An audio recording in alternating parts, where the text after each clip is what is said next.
नमस्कार विद्यार्थी मित्र, अप्लाइड फिजिक्स या विषयामध्ये मी प्राध्यापक प्रवीण शिंदे तुमचं पुन्हा एकदा स्वागत करतो। आज आपण unit number 2 radio activity and ultrasonic waves मध्ये नेक्स्ट पार्ट बघणार आहोत। पण त्याच्या आधी आपण ज्या व्हिडिओमध्ये स्टडी केलेला आहे ते म्हणजे 3 points, atomic number, atomic mass number, हे काय थोडंसं आपण रिवाइज करूया आणि मग पुढे जायचं आहे। सो लास्ट लेक्चरला आपण रेडिओ ऍक्टिव्हिटी हा पार्ट स्टार्ट केला आहे आणि यामध्ये सुरुवातीला आपण डेफिनेशन बघितली, what is the definition of atomic number and what is meant by atomic mass number। बरोबर। आता एखादा मटेरियल किंवा एखादा एलिमेंट जर आपण कन्सिडर केला तर तो कशापासून बनलेला असतो, बऱ्याच अशा ॲटम्स पासून। आणि ॲटमचा सेंट्रल पार्ट म्हणजे काय असणार आहे, न्यूक्लियस। बरोबर का? म्हणजे कोणता पण एखादा मटेरियल जर असेल, ठीक, त्यामध्ये काय असणार आहे, बरेच काय असणार आहेत, ॲटम्स असणार आहेत आणि प्रत्येक ॲटम मध्ये काय असणार आहे, एक एक न्यूक्लियस असणार आहे। बरोबर का? मग number of protons present in any atom, in any material, that number is called as atomic number।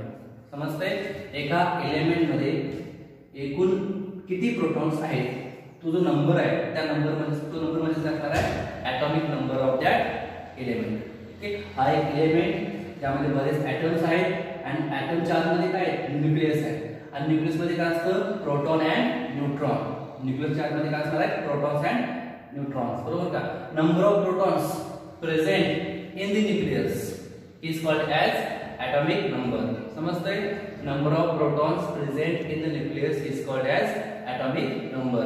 आणि ॲटॉमिक मास नंबर कशाला म्हणायचा आहे, तर याची डेफिनेशन काय असणार आहे, the total number of protons and neutrons present in the nucleus is called as atomic mass number. हे आपण या आधीच्या व्हिडिओमध्ये बघितलेलं आहे। बरोबर? ॲटॉमिक नंबर कशाला म्हणायचं आहे, ॲटॉमिक मास नंबर कशाला म्हणायचं आहे। नेक्स्ट आहे बघा, तो म्हणजे काय, रेडिओ ऍक्टिव्ह सबस्टन्स किंवा मटेरियल। बरोबर का?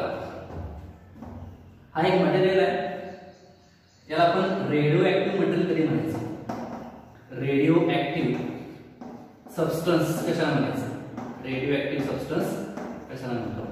जर काही या सबस्टन्सला आपण हीट केलं किंवा इलेक्ट्रिकल एनर्जी सप्लाय केली तर या सबस्टन्स मधून जर का alpha beta and gamma rays जर बाहेर पडत असतील तर अशा सबस्टन्सला आपण काय म्हणायचं आहे, रेडिओ ऍक्टिव्ह सबस्टन्स। समजतंय का? बघा, ज्या मटेरियल मधून, ज्या सबस्टन्स मधून अल्फा बीटा गॅमा रेज बाहेर पडतात, एमिट होतात, ओके, अशा सबस्टन्सला आपण काय म्हणणार आहोत, radio active substance. For example काय असणार आहे, युरेनियम काय आहे, रेडिओ ऍक्टिव्ह सबस्टन्स आहे। थोरियम काय आहे, रेडिओ ऍक्टिव्ह सबस्टन्स आहे। त्याचबरोबर रॅडियम हे देखील काय आहे, रेडिओ ऍक्टिव्ह सबस्टन्स। असे बरेच सबस्टन्स आहेत ज्याला आपण काय म्हणणार आहोत, रेडिओ ऍक्टिव्ह सबस्टन्स। ज्या सबस्टन्सला आपण हीट केलो किंवा इलेक्ट्रिकल एनर्जी सप्लाय केली तर त्या सबस्टन्स मधून हार्मफुल हायली एनर्जेटिक रेडिएशन्स बाहेर पडतात, ज्याला आपण काय म्हणणार आहोत, अल्फा बीटा गॅमा रेडिएशन्स। अशा सबस्टन्सला आपण काय म्हणायचं आहे, रेडिओ ऍक्टिव्ह सबस्टन्स। आणि हे जे फिनॉमिनॉन आहे या फिनॉमिनॉनला काय म्हणतो आपण, radio activity. Radio activity is a phenomenon in which radioactive substance emits the harmful radiations called as alpha, beta and gamma radiations. Such phenomenon is called as radioactivity. समजतंय? पुढे आपण काय बघितलेलं आहे, properties of alpha beta and gamma rays. Okay, properties of alpha beta and gamma rays आपण या आधीच्या व्हिडिओमध्ये बघितलेलं आहे। हे झालं थोडंसं रिव्हिजन। आता आपण नवीन पॉइंट याच्या पुढचा बघणार आहोत आणि त्याचं नाव आहे डीके लॉ। काय आहे बाळांनो, डीके लॉ। ओके, काय आहे बघा, नेक्स्ट पॉइंट इज डीके। याला आपण काय म्हणतो माहिती आहे, decay law, or we can say disintegration law. Decay law किंवा डिसइंटिग्रेशन लॉ। तर लॉ आहे, याचं स्टेटमेंट असणार आहे। ओके, आता त्याच्या आधी डीके मीन्स व्हॉट किंवा डिसइंटिग्रेशन म्हणजे काय ते आपण जरासं बघूया। ओके, जर का एखादा रेडिओ ऍक्टिव्ह सबस्टन्स असेल आणि हा रेडिओ ऍक्टिव्ह सबस्टन्स जर का कंटिन्युअसली स्पॉन्टेनियसली जर का अल्फा किंवा गॅमा किंवा बीटा रेज जर का इमिट करत असेल, spontaneously emission of alpha beta gamma rays जर असं असेल ना, तर त्याला आपण काय म्हणतो, डीके प्रोसेस. काय म्हणायचं त्याला, डीके प्रोसेस, किंवा त्याला आपण काय म्हणतो, डिसइंटिग्रेशन. समजते. म्हणजे रेडिओ ऍक्टिव्ह सबस्टन्स मध्ये बरेच नंबर ऑफ काय असतात, न्यूक्लियस. आणि न्यूक्लियस काय होतं मित्रांनो, न्यूक्लियस आपली एनर्जी लूज करतात आणि न्यूक्लियस ब्रेक होतो. आणि जेव्हा न्यूक्लियस ब्रेक होतो तेव्हा त्यातून काय होणार आहे, हार्मफुल रेडिएशन्स बाहेर पडणार आहेत. आणि जी प्रोसेस आहे ज्यामध्ये रेडिएशन्स इमिट होतात त्याला आपण काय म्हणतो, डिसइंटिग्रेशन प्रोसेस, किंवा त्याला आपण काय म्हणतो, डीके प्रोसेस. या डीके प्रोसेस मध्ये आपण काय बघितलेलं आहे लास्ट व्हिडिओ मध्ये, in decay process alpha beta gamma rays are emitted. such process is known as decay process or disintegration process. समजते, अल्फा बीटा आणि गॅमा रेज. मग याच्यामध्ये आता आपल्याला काय करायचं आहे, एक लॉ बघायचा आहे, डीके लॉ. तो लॉ काय आहे ते जरा समजून घ्या. पण त्याच्या आधी आपण कन्सिडर करूया let what, n is the total number of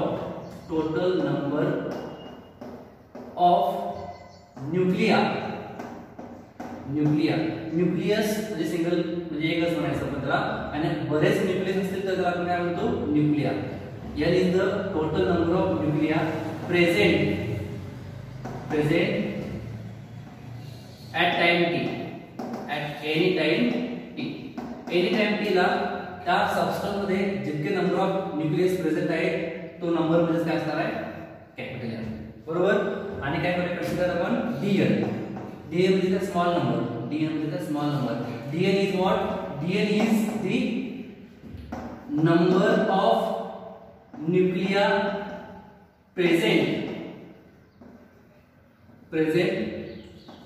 in short time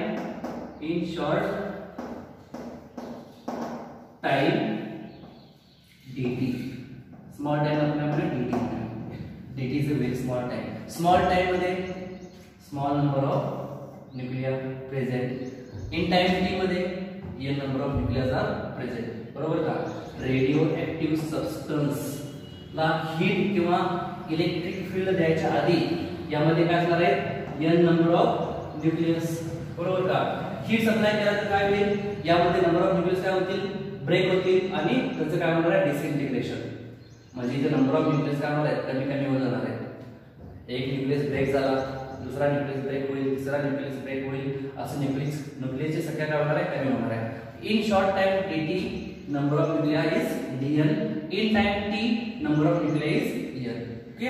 आणि लॉ काय सांगतो बघा, डीके लॉ चं स्टेटमेंट काय आहे, तर पहिला मी मॅथमॅटिकल स्टेटमेंट लिहितोय. मॅथमॅटिकल स्टेटमेंट काय आहे बघा, तर minus dn by dt is proportional to n,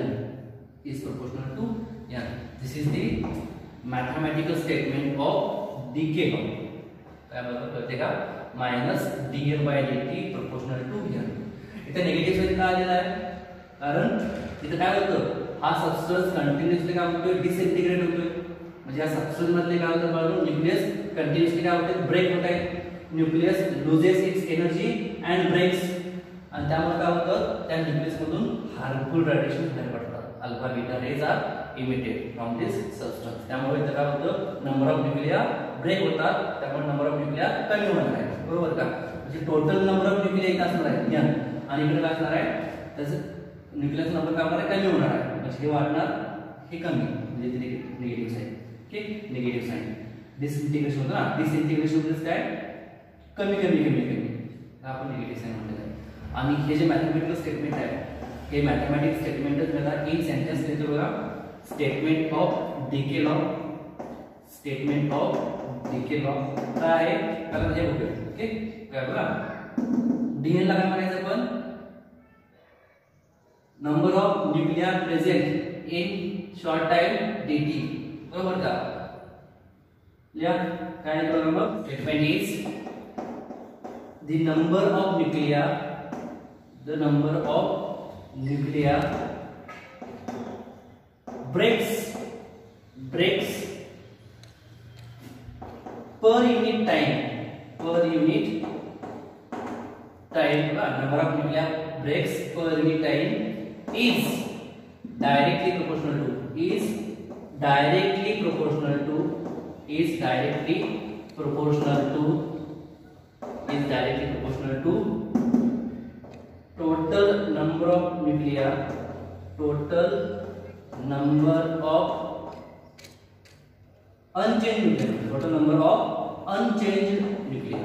unchanged nuclei.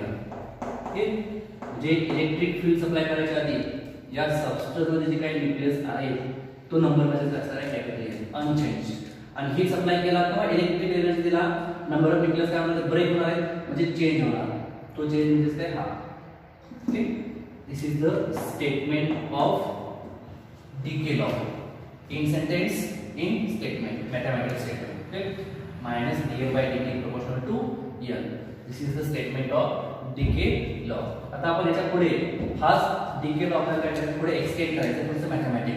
Okay, आम्ही काय करतोय का हे सगळे इरेज करून हा डीके लॉ इथे लिहितोय आणि हा पुढे आपल्याला एक्सटेंड करायचा आहे. ओके ओके, आता इथे बघा डीके लॉ आपण इथे पाहिलेला आहे. Equation number 1 is the decay law.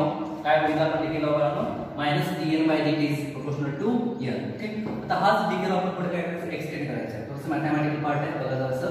आता इथे काय केलं पुढे dn by dt ही प्रोपोर्शन साइन काढून इक्वल साइन काय होईल, एक कॉन्स्टंट ऍड होणार आहे आणि या कॉन्स्टंटला आपण काय म्हणणार आहोत, डीके कॉन्स्टंट किंवा डिसइंटिग्रेशन कॉन्स्टंट. बघा dn by dt as it is, हा मायनस साइन इकडे घेतला, minus sign as it is, बरोबर का. प्रोपोर्शन साइनचा इक्वल साइन एक कॉन्स्टंट ऍड झाला, या कॉन्स्टंटचा आपण काय म्हणायचं आहे, where lambda is constant called as decay constant or we can say or disintegration constant. क्या मतलब जरा डिसइंटिग्रेशन कांस्टेंट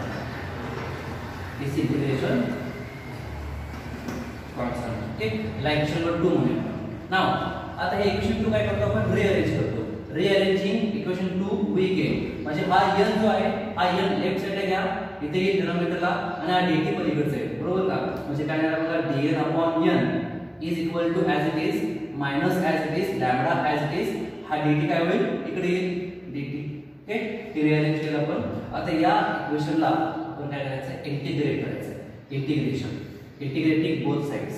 आता dn upon n याचे इंटिग्रेशन जर घेतलं आपण विथ रिस्पेक्ट टू n तर काय येणार आहे, log to the base e capital n, बरोबर का. ही याचे इंटिग्रेशन आहे log n, बरोबर. 1 upon n dn चे इंटिग्रेशन log n, बरोबर, is equal to as it is. आता इथे बघा मायनस बाहेरचा असणार आहे इंटिग्रेशनच्या, लॅम्बडा कॉन्स्टंट आहे तो पण बाहेर येणार आहे आणि dt चे इंटिग्रेशन dt म्हणजे काय असणार आहे, t and c is what, constant called as integration constant. c ला आपण काय म्हणतो, constant of integration. समजते का बघा, dn upon n चे इंटिग्रेशन काय असणार आहे log n आणि dt चे इंटिग्रेशन काय असणार आहे t minus as it is lambda as it is, बरोबर. हे इक्वेशन आपण मिळालं, इक्वेशन नंबर 3 मिळालं. ओके, आता एक केस आहे, कंडिशन काय आपण करूया बघायचं.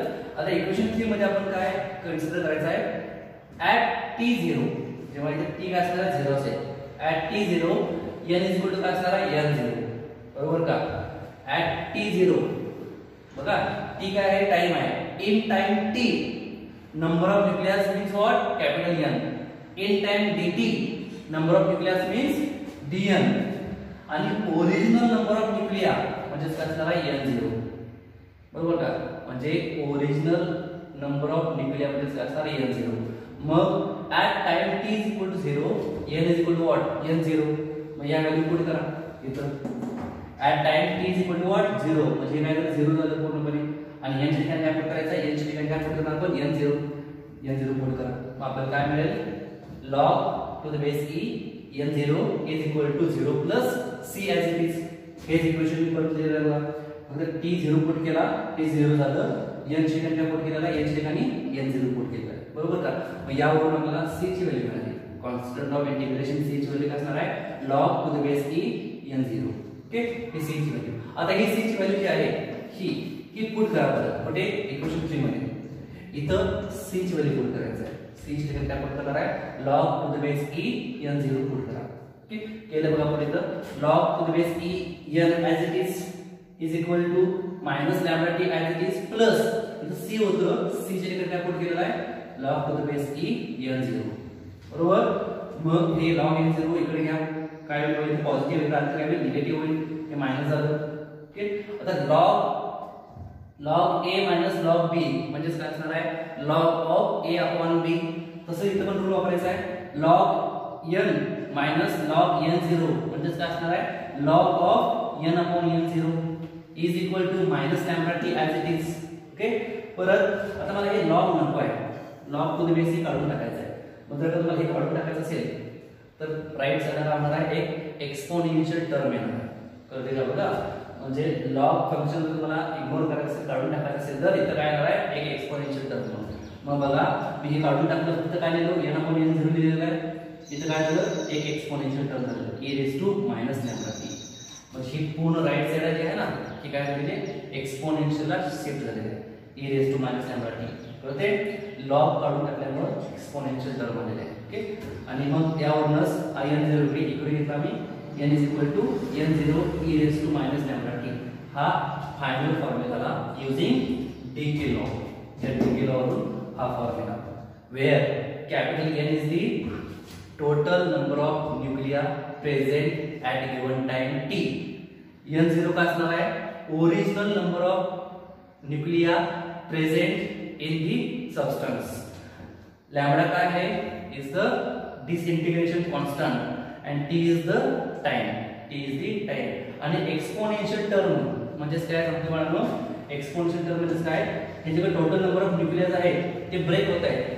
त्याचं कसं ब्रेकिंग कसं असणार बाळांनो exponentially decreases. Exponentially decreases. Sudden decrease होत नाहीये. काय होतं ते एक्सपोनेन्शियली अशी डिक्रीज होणार. बरोबर का. एक्सपोनेन्शियल ग्राफ येणार याचा. हे आपण बघितलं युजिंग डीके लॉ. ओके. आता याचा पुढचा पार्ट बघूया आपण. ओके. नेक्स्ट पॉइंट आहे हाफ लाईफ पिरियड.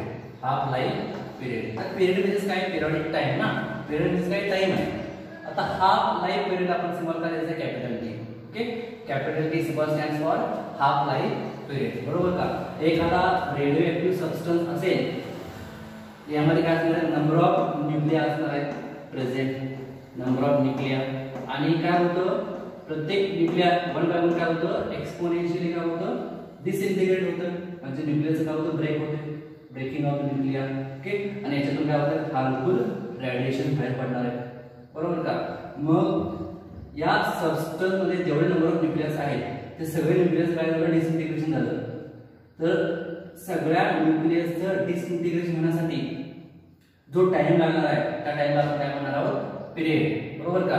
आणि यातले हाफ न्यूक्लियस फक्त म्हणजे आपल्याला सबस्टन्स मध्ये हाफ न्यूक्लियस डिसइंटिग्रेट झाले. हाफ. ओके. तर त्या हाफ न्यूक्लियसला डिसइंटिग्रेट होण्यासाठी जो टाइम लागणार आहे त्याला आपण काय म्हणणार आहोत हाफ लाईफ पिरियड. कळतंय. म्हणजे या सबस्टन्स मध्ये हाफ न्यूक्लिया काय झाले डिसइंटिग्रेट झाले. ओके. तेव्हा त्या टाइमला आपण काय म्हणायचं आहे half life period. Okay. Definition काय बघा the half life period of a radioactive substance is defined as the time in which half substance is disintegrated. half substance काय होतोय डिसइंटिग्रेट होतो. हाफ सबस्टन्स काय होतं डिके होतं आणि रिमेनिंग हाफ सबस्टन्स मध्ये काय असणार आहे नंबर ऑफ न्यूक्लियस प्रेझेंट असणार आहे. मग हाफ सबस्टन्स डिसइंटिग्रेट होण्यासाठी जो टाइम लागतो त्या टाइमला आपण काय म्हणणार आहोत हाफ लाईफ पिरियड. ओके. आता या हाफ लाईफ पिरियडचा काय फॉर्म्युला आहे तो आपण थोडंसं मॅथमॅटिकली बघूया. ओके. हा मेन फॉर्म्युला आहे बघा. तर हा फॉर्म्युला आला कसा इथून हे आपण बघितलेला आहे युजिंग डीके लॉ. आपण स्टडी केलेला आहे काय n is equal to n0 e raise to minus lambda t. याला आपण इक्वेशन नंबर 1 म्हणायचं आहे. बरोबर का. आता आपण काय करणार आहोत टाइम टी नको आहे मला काय म्हणायचं आहे टाइम कॅपिटल टी पाहिजे म्हणजे हाफ लाईफ पिरियड. मग आपण काय करूया स्मॉल टाइमला असं काय म्हणायचं आहे कॅपिटल टी म्हटलं. Put small t is equal to capital T and n is equal to what n0 पण हाफ ना 1 हाफ करावं लागेल हाफ लाईफ पिरियड. जर हा हाफ टाइम असेल तर आपण काय असणार नंबर ऑफ न्यूक्लिया पण काय असणार half. Okay. Half period. Okay. पुढे मग आता हे जे व्हॅल्यूज आहेत टी ची व्हॅल्यू कॅपिटल टी आणि n च्या ठिकाणी काय पुट करायचं n0.2 हे पुट करा आणि इक्वेशन नंबर 1 परत द्यायचं आहे. म्हणजे इक्वेशन नंबर 1 काय बघायचं का n च्या ठिकाणी काय आलेला आहे याच्या ठिकाणी आलेला आहे n0.2. Okay. n0 as it is n0 as it is e raised to minus lambda t as it is, पण स्मॉल t च्या ठिकाणी काय असणार आहे कॅपिटल T. ठीक, इक्वेशन n0 8 कॅन्सल, काय राहतं 1/2 is equal to e raised to minus lambda t. समजते का? आता हे जे e raised to minus lambda t आहे त्याला आपल्याला खाली आणायचं आहे. काय होईल 1/e raised to lambda t, म्हणजे काय बघा 1/2 as it is 1/2 e raised to lambda t, बरोबर ना. हे फंक्शन वरती घेतल्यावर काय होईल मायनस, खाली आले की पॉझिटिव्ह. ओके, मग याच्यावरून आपण असं लिहू शकतो e raised to lambda t is equal to 2. बघा ना, हे फंक्शन इकडे घ्या, न्यूमरेटरला येईल, हा 2 बनला इकडे न्यूमरेटरला, म्हणजे e raised to lambda t is equal to 2. या इक्वेशनचं आपल्याला काय करायचं आता लॉग घ्यायचा आहे. Log, taking log on both sides. मग लॉग याच्यामध्ये काय होईल बघा, हे लॅम्बडा t लॉगच्या बाहेर जाईल. Okay, lambda t into log of e, चं log. Okay, is equal to याचं पण लॉग घ्यावं लागेल लॉग ऑफ 2. समजते? लॅम्बडा t बाहेर आहे, log e to the base e काय असणार 1, म्हणजे याचा लॉग काय असणार आहे एक्सपोनेन्शियल टर्मचा लॉग काय असणार 1, त्यानंतर काय लिहायचं 1, म्हणजे राहिलं काय फक्त लॅम्बडा t. आणि पुढे काय आहे लॉग 2. लॉग 2 ची व्हॅल्यू काय असणार आहे कॉन्स्टंट आहे 0.693. Lambda t is equal to 0.693 and therefore तुम्ही जर रिअलाइज केला हा लॅम्बडा पलीकडे जाईल तर t is equal to काय येणार आहे 0.693 upon lambda, and this is the expression for half life period of the radioactive substance. समजते? where t is half life period, lambda is the constant called as decay constant or disintegration constant, आणि ही value पण काय आहे constant आहे. त्यामुळे half life period of any radioactive substance काय असणार आहे कॉन्स्टंट असणार आहे, बरोबर का. This is the formula for half life period. Okay, इथे आपण थांबूया. थँक्यू.